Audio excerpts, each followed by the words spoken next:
Practice with vocabulary Cambridge preparation for the TOEFL test.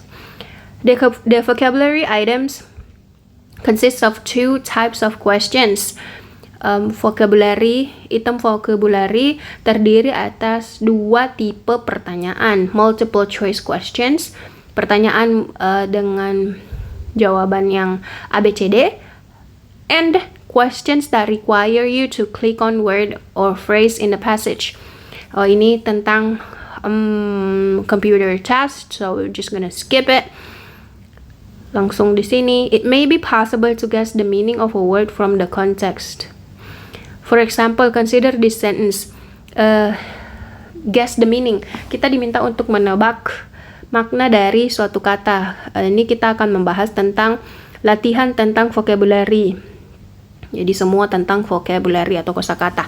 Tapi mulai dari sekarang saya akan hanya menyebutkan menjadi kosakata vocabulary. Timothy scowled when he saw the dents in his new car. Scowl ini bahkan kalau di kamus sulit terdeteksi. Dents, what about dents? Is it dentist or something? Lekuk, peyek, melekuk, I'm not quite sure.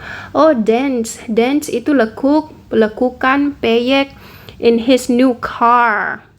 Oh, I thought it was a dentist.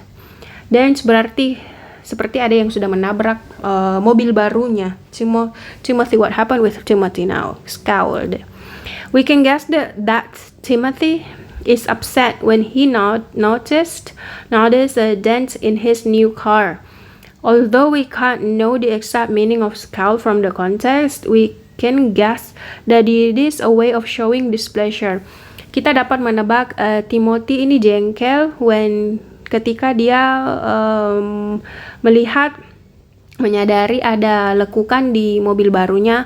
Walaupun kita tidak bisa mengetahui makna tepat dari scowl dari konteks, kita bisa menebak it is a way of showing displeasure. Itu adalah suatu cara untuk menunjukkan displeasure.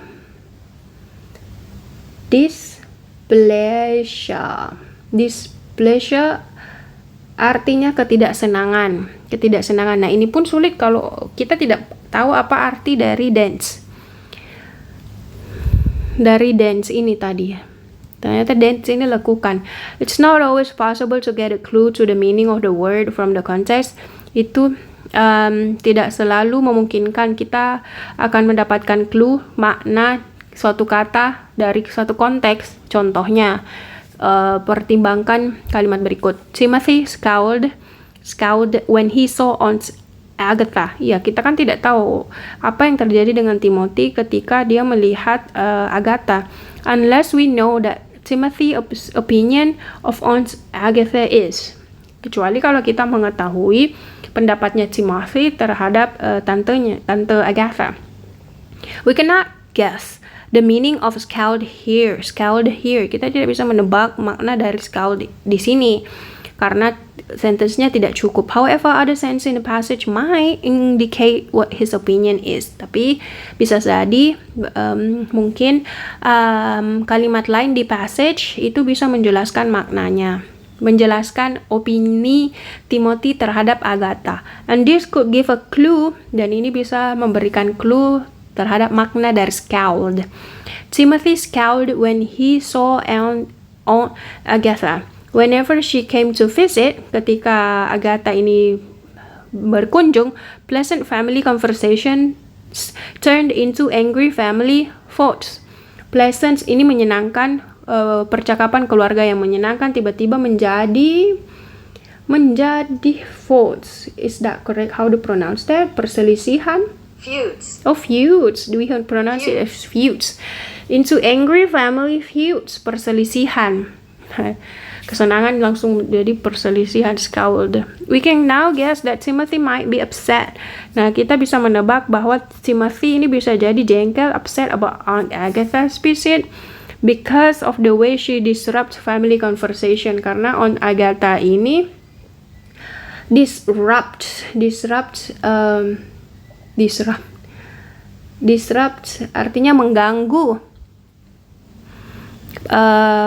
percakapan keluarganya. His being upset might be indicated by his facial expression of body posture. Timothy ini jengkel, itu bisa diindikasikan, ditunjukkan dengan facial expressionnya, ekspresi wajah ataupun postur tubuhnya. Sometimes two words that mean the same are used within a passage. Kadang-kadang dua kata yang memiliki arti sama digunakan dalam satu passage. A scowl came over Timothy's face when he saw his Aunt Agatha. Whenever she came to visit, pleasant family conversations turned into angry family fights. I'm not quite sure how to pronounce that. Let's check that out. Feuds. Okay, jadi feuds. His frown deepened when he noticed that she was carrying an overnight bag. His frown kecemasan, is that frown? Lekukan di kepalanya ini, cemberut. Dia cemberut, semakin cemberut ketika dia mengetahui bahwa Agatha ini carrying overnight bag. We can guess from this passage, a scowl is a facial expression. Nah ya, a scowl come over ini karena dikatakan came over Timothy's face. Jadi facial expression. The situation indicates that it is probably disagreeable look. Situasinya mengindikasikan bahwa itu memungkinkan pandangan atau tampilan yang tidak setuju. The word deepen, meaning to become deeper, indicates that this unpleasant facial feature has intensified. The use of this comparison indicates scowl and a frown are close in meaning. Scowl and frown itu hampir sama artinya, frown cemberut. Improving your skills in understanding words through context and increasing your vocabulary in general will help you succeed in the reading section of the computer-based TOEFL test. Meningkatkan skill kita memahami kata-kata melalui konteks dan meningkatkan kosakata kita secara general akan membantu kita sukses dalam bagian reading untuk menyelesaikan soal TOEFL. Okay, that's the explanation for the practice with vocabulary.